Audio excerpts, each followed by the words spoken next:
Good evening everybody, welcome again to the channel. और lecture तो नया सेशन चालू है, मतलब आज से हम स्टार्ट करें अपना बायोकेमिस्ट्री। तो लेक्चर का थोड़ा टाइमिंग भी चेंज हो गया, यानी टाइम भी चेंज हो गया, तो वो आपका 7 बजे अब आपको लेक्चर मिलेगा। तो देखो फर्स्ट यूनिट क्या है, हम फर्स्ट यूनिट कंप्लीट करेंगे, फिर फर्स्ट यूनिट हम मतलब जो 6 यूनिट है न्यूट्रिशन का वो कंप्लीट करेंगे। तो ऐसे चलेगा, ठीक है। देखो फर्स्ट यूनिट आपका कार्बोहाइड्रेट। कार्बोहाइड्रेट के बारे में हमने न्यूट्रिशन में अच्छे से पढ़ा है, डिटेल में पढ़ा है कि कार्बोहाइड्रेट के क्या टाइप होते हैं, कार्बोहाइड्रेट कहाँ से मिलता है, कार्बोहाइड्रेट क्या है, फलाना ढिमकाना जो भी था। यहाँ पे वो चीज़ें हैं जो वहाँ पे नहीं थी, समझ रहे हो। यहाँ पे आपका digestion, absorption and metabolism of carbohydrate और उससे रिलेटेड डिसऑर्डर। तो यहाँ पे वो सारी चीज़ें जो वहाँ पे नहीं थी, इसीलिए आपका देखो, इसलिए सिलेबस बनाया जाता है कि जो चीज़ें जहाँ ज़रूरत है उसको वहाँ प्लेस ऑन करना चाहिए, ठीक है। तो यहाँ पे हम क्या पढ़ेंगे, डाइजेशन, ऑब्जॉर्प्शन ऑफ कार्बोहाइड्रेट और उससे बाद रिलेटेड डिसऑर्डर, यानी ये पार्ट आज हम कंप्लीट करेंगे अपना अच्छे से, ठीक, डिटेल में समझ में आएगा, ठीक है। चलो स्टार्ट करते हैं। देखो, अब जब आपको बायोकेमिस्ट्री में मान लो कार्बोहाइड्रेट आ जाता है, तो डायरेक्टली जाके कार्बोहाइड्रेट का फंक्शन वगैरह मत लिखने लगना, पहले डिस्क्राइब करना कार्बोहाइड्रेट है क्या, ठीक। और ये सारी चीज़ें मैंने बता रखी है न्यूट्रिशन में, तो यहाँ पे डिस्क्राइब करने का कोई मतलब नहीं है। Carbohydrate is a micro nutrient. Carbohydrate give you 1 ग्राम में कितनी कैलोरी मिलती है, चार कैलोरी मिलती है। शुगर वाली चीज़ों में ज़्यादा होती है, उसके टाइप्स क्या होते हैं, एनर्जी यील्डिंग, ये सब कुछ बना के लिखना। लेकिन फिर अब हेडिंग डालना एक, दैट इज, ये इंट्रो में आप लिख रहे हैं, हेडिंग डालना क्या पे, digestion and absorption of carbohydrate. तो हम यहाँ पे पढ़ रहे हैं डाइजेशन एंड ऑब्जॉर्प्शन। देखो डाइजेशन मतलब क्या होता है, हमारी बॉडी में कोई चीज़ जा रही है, वो कैसे टूट रही है, वो कैसे काम कर रही है। ऑब्जर्प्शन मतलब कि हमारी बॉडी फिर उसको कैसे यूटिलाइज कर रही है, मतलब यूटिलाइज करने के लिए किस वे में लेके जा रही है, समझ में आ रहा है। तो यानी कार्बोहाइड्रेट का बेसिकली हम यहाँ पे कार्बोहाइड्रेट का पढ़ेंगे। तो ये देखो एक फ्लो चार्ट की तरह ऐसे तुम्हें अपने नोट्स में बनाना है। इस तरीके से नोट्स में बनाओगे तो आपको याद रहेगा और ये थोड़ा अट्रैक्टिव भी लगता है। एक पेज आपका फुली फुली इससे फिल हो जाएगा, ठीक है। अब आपको देखो डाइजेशन पढ़ रहे हैं हम, तो जाहिर सी बात है आपको डाइजेस्टिव सिस्टम आना चाहिए। डाइजेस्टिव सिस्टम कहाँ से, देखो पहले ऐसे स्टार्ट होता है ना, एक पाइप की तरह हमारा माउथ होता है, ठीक है, ये माउथ हो गया। माउथ के बाद इसोफेगस आता है, इसोफेगस के बाद क्या, स्टमक आता है, फिर स्मॉल इंटेस्टाइन, फिर लार्ज इंटेस्टाइन, ठीक है। ये रहा हमारा एक छोटा सा ओवरव्यू डायग्राम डाइजेस्टिव सिस्टम का। तो जब डाइजेशन हो रहा है तो जाहिर सी बात है इस सिस्टम में ही कहीं ना कहीं है, ठीक है, वो सारी चीजें। तो देखो जब हम खाना खाते हैं तो पहले, सबसे पहले वो कहाँ जाता है, माउथ में जाता है, मुंह में जाता है।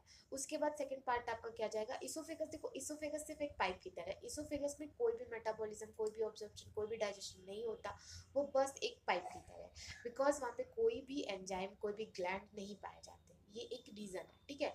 ये कॉम्पिटिटिव एग्जाम में आता है कि इसोफेगस में क्यों डाइजेशन नहीं होता, तो उसका यही रीजन है कि वहाँ पे कोई भी ग्लैंड नहीं है, वो बस एक पाइप की तरह काम करता है, इसलिए उसको फूड पाइप भी बोलता है, ठीक है। देखो यहाँ पे दो चीजें लिख रखी है। देखो डाइजेशन अकर, डाइजेशन कहाँ पे होता है, digestion occur in mouth and small intestine, digestion दो जगह पे हो गया, ठीक है। उसके बाद क्या है, ऑब्जर्प्शन कहाँ पे होता है, स्मॉल इंटेस्टाइन में। अब आप सोचोगे स्टमक में कुछ नहीं होता, स्टमक में ब्रेक डाउन होती है चीजों की, तो बीच में तो आ रहा है तो आपको पढ़ना तो पड़ेगा, ठीक है। चलो देखो पहले हम माउथ में कुछ खाएं, ये देखो हमारा जो है, CHO यानी कार्बोहाइड्रेट हमारे मुंह में आया, हमारे पहले पहले माउथ में आया। अब माउथ में आके ये क्या करता है, वो चीज यहाँ लिखी हुई है, तो पढ़ो यहाँ पे पहले, ठीक है। देखो first stage metabolism, sorry digestion का फर्स्ट स्टेज है। फर्स्ट स्टेज अगर when the food is chewing, आप जब खाने को चबाते हो ना, तो पहला स्टेप वहां से चालू हो जाता है, किसका, डाइजेशन का, ठीक है। टाइलिन एंजाइम, टाइलिन एक तरह का एंजाइम है, ये जो पी है ना वो साइलेंट होता है, तो टाइलिन पढ़ते हैं इसको। टाइलिन एक एंजाइम, एक केमिकल है जो क्या करता है, आपके सलाइवरी ग्लैंड में होता है। ये कहाँ पे होता है, ये जो टाइलिन है आपका एंजाइम है, वो सलाइवरी ग्लैंड में होता है, आपके सलाइवा में मिक्स होता है। फिर वो क्या काम करता है, आपकी स्टार्च, पहले वो स्टार्च, स्टार्च क्या एक तरह का कार्बोहाइड्रेट है, जब हम कार्बोहाइड्रेट पढ़ रहे थे तो वहाँ पे हमने पढ़ा था, ठीक है। कार्बोहाइड्रेट, स्टार्च, स्टार्च एक पॉलीसेकेराइड है, बहुत ज्यादा, मतलब एक लंबे चैन से स्टार्च बनता है। तो उसको तोड़ने का, उसको ब्रेक डाउन करने का काम कौन करता है, टाइलिन एंजाइम, जो कहाँ होता है, सलाइवरी ग्लैंड में होता है। और सलाइवरी ग्लैंड कहाँ होता है, आपके माउथ में होता है। समझ में आ रहा है इतना।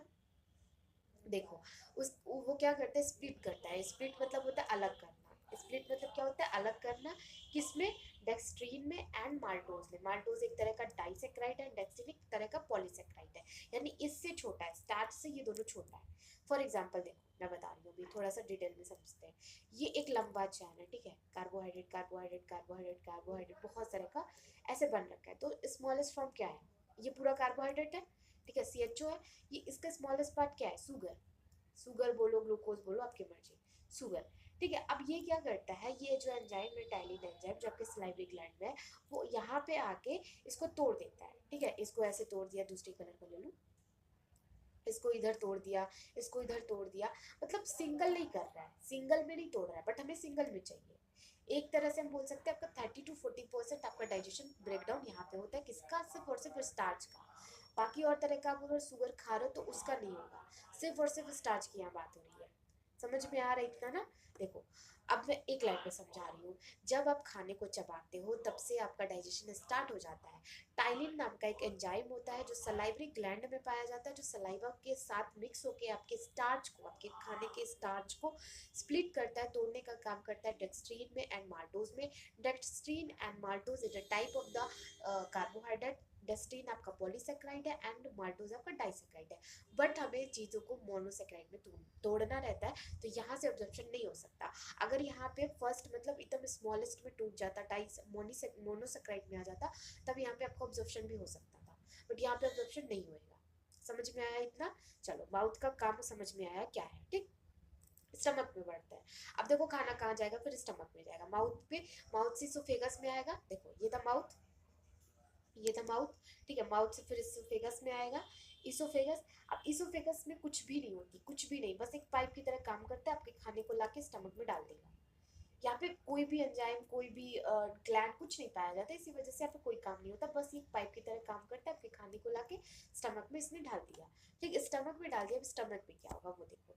As soon as the food reach, जैसे जैसे फूड आता रहता है स्टमक में, it mix with the gastric juice. Gastric juice होते हैं, गैस्ट्रिक जूस मतलब आपके पेट के अंदर जो जूस है ना वो होता है। And amylase activity is inhibited. देखो क्या होता है आपके पेट में, अब अभी ये गया आपके, ये सिर्फ स्टार्च की बात हुई, लेकिन और तरह के अगर कार्बोहाइड्रेट है तो उसका क्या होगा। तो स्टमक में HCl होता है, आपको पता होगा, वहां से तो कोई नहीं बच सकता। वो इतना स्ट्रांग होता है, इतना स्ट्रांग होता है कि किसी भी चीज को तोड़ देता है। तो यहाँ पे बस एक सिंपल सा वर्ड अगर आप अपने मन से लिखना चाहो तो ये लिख सकते हो कि फर्दर यहाँ पे ब्रेक डाउन होता है चीजों का, किसकी मदद से, गैस्ट्रिक जूस की मदद से। गैस्ट्रिक जूस पे HCl पाया जाता है। अबाइलेज एक तरह का, अबाइलेज क्या है, एक तरह का एंजाइम है जो भी तोड़ने का काम करता है, ये भी एक तरह का तोड़ने का काम करता है, ठीक है। ये है, समझ में आया, स्टमक में ये काम होती है, ठीक। चलो अब इंटेस्टाइन का सोच रहे हो कि कितना बड़ा है, तो सबसे ज्यादा बड़ा हो गया। रीजन है उसका, देखो रीजन क्या है कि इंटेस्टाइन में आपका डाइजेशन भी हो रहा है, ऑब्जॉर्प्शन भी हो रहा है, ठीक है, तो इसीलिए थोड़ा सा बड़ा, थोड़ा सा लेंदी है, तो समझो। लास्टली अंत में आपका क्या होता है, डाइजेशन इज कंप्लीट होता है इन द स्मॉल इंटेस्टाइन में। आपके स्मॉल इंटेस्टाइन में डाइजेशन आके कंप्लीट होता है। अभी देखो कैसे होता है, by pancreatic amylase, intestinal amylase, sucrase, lactase, maltase, and the isomaltase present in the intestine juice and gives the ultimate product such as glucose, fructose, maltose, and they are the absorbed in the small intestine। अब इसका मतलब समझो क्या है। जहाँ पे आपको last में ASE दिखाई दे, जैसे कि देखो यहाँ पे था ना एज, ASE, यहाँ एज है, यहाँ भी एज है, एज है, ठीक है। यहाँ देखो यहाँ भी एज है। इसका क्या मतलब है, एंजाइम है। अब एंजाइम अगर आपको नहीं समझ में आ रहा तो मैं तो बता दूं, एंजाइम एक तरह का केमिकल है जो आपके फूड को, जो आपकी चीजों को ब्रेक डाउन करने का काम करता है, ठीक है। यहाँ पे देखो पार्टिकुलरली, अब सुक्रेज जो है ना वो सुक्रोज को तोड़ेगा, जो माल्टेज है वो माल्टोज को तोड़ेगा, जो लैक्टेज है वो लैक्टोज को तोड़ेगा।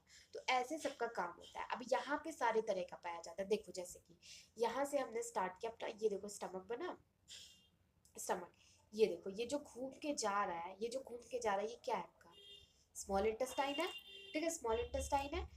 यहाँ पे पेनक्रियाटिक जूसेस भी आते हैं, यहाँ पे पेनक्रियाटिक जूसेस भी आते हैं। यहाँ पे पेनक्रियाज होता नहीं है, इतना तो पढ़े हो गए यार, पेनक्रियाज होता है यहाँ पे, ठीक है, यहाँ पे पेनक्रियाज होता है, तो पेनक्रियाज का जो पाइप होता है ना, यहाँ पे आके अपना केमिकल रिलीज करता है।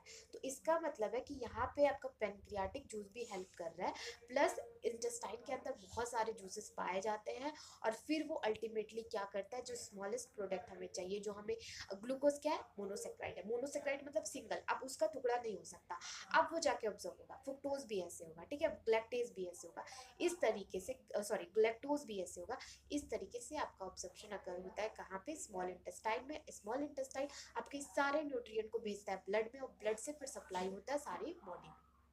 समझ में आया इतना? ये देखो, ये छोटा सा बन रखा है माउथ स्टमक एंड इंटेस्टाइन। ठीक, ये था आपका digestion and absorption of carbohydrate. इतने पे मैं छोड़ दूं आज का लेक्चर। देखो, अब ये जो चीज़ें लिखी हुई है ना, ये एक्स्ट्रा चीज़ है, ठीक है, तो पढ़ लो, आप एक बार ऐसे पढ़ लो, ठीक है, स्क्रीनशॉट लेना, स्क्रीनशॉट ले लो।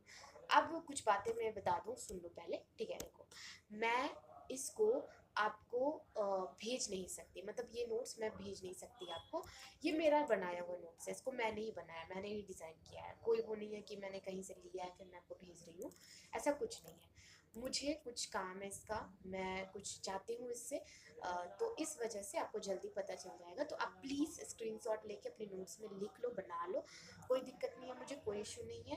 देखो, कुछ बच्चे ना ओवर स्मार्ट होते हैं, अब पता है क्या करते हैं, वो मेरे नोट्स को दूसरे बच्चों पर बेचने लगता है, ठीक है, मैंने देखा है, अपनी आँख से देखा है, तो इस वजह से मुझे अब रिस्क नहीं लेना। मैं एक साथ आपको पूरा का पूरा पीडीएफ प्रोवाइड करूंगी, उस पर मैं कुछ लगाऊंगी, ठीक है, तो एक साथ मैं दूंगी, कुछ मैं हाइड नहीं कर रही हूँ। आप स्क्रीनशॉट लेके जिसको नोट्स बनाने का मन करे बना लो, लास्ट में जब आपका कंप्लीट हो जाएगा फिर मैं आपको पूरा का पूरा पीडीएफ दे दूंगी, ठीक।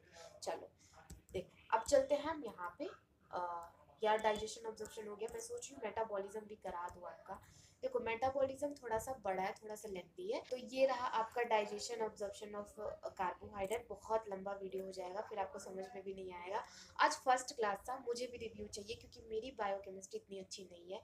जब मैं बायोकेमिस्ट्री पढ़ रही थी मुझे बहुत डर लग रहा था, और मैं सच बताऊँ, मैं लिटरली अपने मन की बात बता रही हूँ, मैं इसलिए नहीं स्टार्ट करी थी बायोकेमिस्ट्री कि यार मुझे खुद नहीं आती, मैं क्या पढ़ाऊंगी, बट जितना मुझे आता है I give my 100% to you. ये जो लेक्चर आज का था वो आपको समझ में आया कि नहीं, बस मुझे इतना फीडबैक दे देना कि कैसा लगा आपको ये लेक्चर, ठीक है, आपको डाइजेशन ऑब्जर्प्शन समझ में आया या नहीं आया। कल हम मेटाबॉलिज्म पढ़ेंगे, क्योंकि मेटाबॉलिज्म में देखो, मेटाबॉलिज्म थोड़ा लेंथी है, तो हम एक लेक्चर में कंप्लीट करने की कोशिश करेंगे, ताकि आप जब बाद में भी देखो तो आपको अच्छे से चीज़ें पता चल जाए, ठीक है। मेटाबॉलिज्म थोड़ा लेंथी है, बाकी मैंने डाइजेशन बता दिया, ये सब कुछ मेटाबॉलिज्म टाइप है, तो अभी बहुत ज़्यादा लंबा वीडियो हो जाएगा। उसके बाद हम ये पढ़ लेंगे, दैट इज सीएचओ का रिलेटेड डिसऑर्डर, यानी वो पूरी हेडिंग आपकी कंप्लीट हो जाएगी। कल के लेक्चर में हम मेटाबॉलिज्म पढ़ लेंगे, आज ज़्यादा हो जाएगा, ठीक है। That's it for today, that's all for today. First lecture था, कैसा लगा ज़रूर बताना। Thanks for watching this video. Notes ज़रूर बना लेना, ये नोट्स मैं नहीं भेज पाऊंगी, I am so so so sorry. Thank you for watching, thank you so much, bye bye.